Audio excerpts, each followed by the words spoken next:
বন্ধুরা, সকাল সকাল তো বসে বললাম সবজি বাজার টাজার নিয়ে। দেখো বাঁধাকপি ছিল, আবার বাঁধাকপি নিয়ে এসছে। কি ভালোবাসে কি জানি।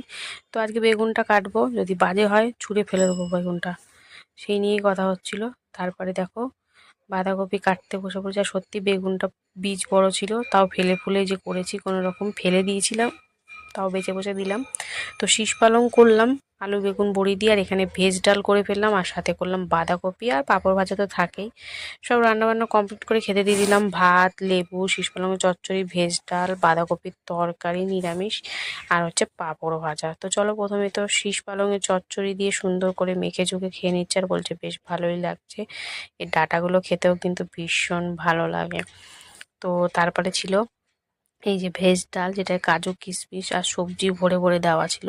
সাথে কর্তামশাই একটু লেবু চিপে নিয়ে মাখামাখি করে খেতে শুরু করে দিল। বললো ঘিও দিয়েছি, আর ঘি তো দিতেই লাগবে, ভেজ ডালে ঘি গরম মশলা দিতেই লাগে। আর এই যে বাঁধাকপি, আর সাথে ছিল পাঁপড় ভাজা। এই দিয়ে কিন্তু আজকে বিন্দাস